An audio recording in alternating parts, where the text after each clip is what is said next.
Planning ಮಾಡ್ತಿದ್ದಾರೆ, ಸಭೆ ಮೇಲೆ ಸಭೆಗಳನ್ನ ಮಾಡ್ತಾರೆ, ತಡರಾತ್ರಿಗೂ ಮೀಟಿಂಗ್ ಮಾಡ್ತಾರೆ. ಆದರೆ ಕಾಂಗ್ರೆಸ್ನಲ್ಲಿ ಯಾಕೋ ಒಂದು ರೀತಿಯಲ್ಲಿ ವಿಳಂಬ ಆಗ್ತಾ ಇದೆಯಾ ಅನ್ನೋ ಪ್ರಶ್ನೆ. ಬಿಜೆಪಿಯವರು ತುಂಬ ಉತ್ಸಾಹದಲ್ಲಿದ್ದಾರೆ ಟಿಕೆಟನ್ನು ಘೋಷಣೆ ಮಾಡೋದಕ್ಕೆ.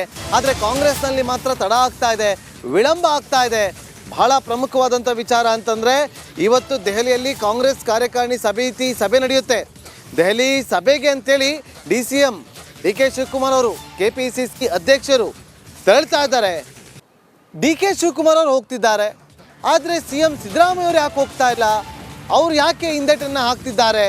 ಯಾಕೆ ಈ ಒಂದು ಕಾರ್ಯಕಾರಿಣಿ ಸಮಿತಿ ಸಭೆಯಿಂದ ದೂರ ಉಳಿದಿದ್ದಾರೆ ಅನ್ನುವ ಪ್ರಶ್ನೆಗಳು ಉದ್ಭವ ಆಗ್ತಾ ಇದೆ. ದೆಹಲಿ ಪ್ರಯಾಣವನ್ನು ರದ್ದು ಮಾಡಿದ್ದಾರೆ CM ಸಿದ್ದರಾಮಯ್ಯ ಅವರು. ಹೀಗಾಗಿಯೇ ಕಾಂಗ್ರೆಸ್ ಟಿಕೆಟ್ ಹಂಚಿಕೆ ಇನ್ನಷ್ಟು ವಿಳಂಬ ಆಗಬಹುದು. ನೋಡಿ, ಚುನಾವಣೆ ಬಂದಾಗ, ವಿಧಾನಸಭಾ ಚುನಾವಣೆ ಬಂದಾಗ ಯಾರಿಗೆ ಎಷ್ಟು ಟಿಕೆಟ್ ಕೊಡಬೇಕು ಅನ್ನೋದ್ರ ಬಗ್ಗೆ ಚರ್ಚೆಗಳಾಗಿತ್ತು. ಅದಾದ ಬಳಿಕ ಕ್ಯಾಬಿನೆಟ್ಗೆ ಯಾರೆಲ್ಲ ಸೇರಿಸ್ಕೋಬೇಕು ಅಂತೇಳಿ ವಿಳಂಬಗಳಾಗಿತ್ತು. ಮಂಡಳಿ ವಿಚಾರ ಬಗ್ಗೆ ಆರ್ಥಗಳಾಯಿತು. ಈಗ ಲೋಕಸಭಾ ಚುನಾವಣೆ ಎದುರಾಗ್ತಾ ಇದೆ, ಬಿಜೆಪಿ ಉತ್ಸಾಹದಲ್ಲಿದ್ದಾರೆ. ಆದರೆ ಇಲ್ಲೂ ಕೂಡ DCM ಮತ್ತು CM ನಡುವೆ ಏನಾದರೂ ತಿಕ್ಕಾಟ ನಡೀತಾ ಇದೆಯಾ? ಮತ್ತಷ್ಟು ಮಾಹಿತಿಯನ್ನು ಕೊಡೋದಕ್ಕೆ ನಮ್ಮ ಪೊಲಿಟಿಕಲ್ ರಿಪೋರ್ಟರ್ ಸತೀಶ್ ಲೈವ್ನಲ್ಲಿ ಜಾಯ್ನ್ ಆಗಿದ್ದಾರೆ. ಸತೀಶ್, CM ಅವರು ದೆಹಲಿಗೆ ಹೋಗದೆ ಇರೋದು ವಿಳಂಬ ಆಗೋ ಚಾನ್ಸಸ್ ಇದೆಯಾ, ಅಥವಾ DCM ಎಲ್ಲ ಪಟ್ಟಿಯನ್ನು ತಗೊಂಡು ಹೋಗ್ತಿದ್ದಾರೆ ಚರ್ಚೆ ಮಾಡೋದಕ್ಕೆ? ಸತೀಶ್,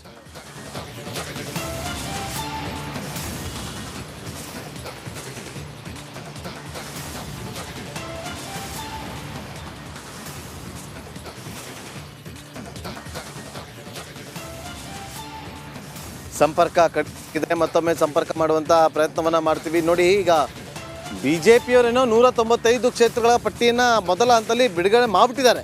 ಅದರಲ್ಲಿ ಪ್ರಮುಖವಾಗಿ ಕರ್ನಾಟಕದಲ್ಲಿ ಒಂದು ಕ್ಷೇತ್ರಗಳ ಹೆಸರನ್ನು ಫೈನಲ್ ಮಾಡಿಲ್ಲ. ಮೀಟಿಂಗ್ ಮೇಲೆ ಮೀಟಿಂಗ್ ಮಾಡ್ತಿದ್ದಾರೆ.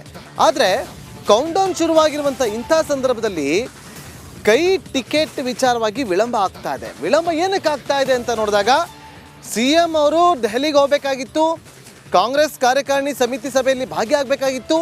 ಆದರೆ ಅವರು ದೆಹಲಿ ಪ್ರಯಾಣ ರದ್ದು ಮಾಡಿಕೊಂಡಿದ್ದಾರೆ. ಬೇರೆ ಕಾರಣ ಇರ್ಬೋದು, ಆದರೆ ರಾಜಕೀಯವಾಗಿ ಗಮನಿಸೋದಾದರೆ ಸಿದ್ದರಾಮಯ್ಯ ಅವ್ರಿಗೇನಾದರೂ ಮನಸ್ತಾಪ ಇದೆಯಾ? ಇಂಥವ್ರಿಗೆ ಟಿಕೆಟ್ ಕೊಡಬೇಕು, ಅವರ ಬೆಂಬಲಿಗರಿಗೆ ಟಿಕೆಟ್ ಕೊಡಿಸ್ಬೇಕು ಅನ್ನೋ ಹಠಕ್ಕೆ ಬಿದ್ದಿದ್ದಾರಾ? ಆ ಒಂದು ಕಾರಣಕ್ಕೋಸ್ಕರ ಹೋಗ್ತಾ ಇಲ್ವಾ? ಇದೆಲ್ಲವೂ ಕೂಡ ಜಸ್ಟ್ ಪ್ರಿಡಿಕ್ಟ್ ಅಷ್ಟೇ ಮಾಡ್ತಾ ಇರೋದು.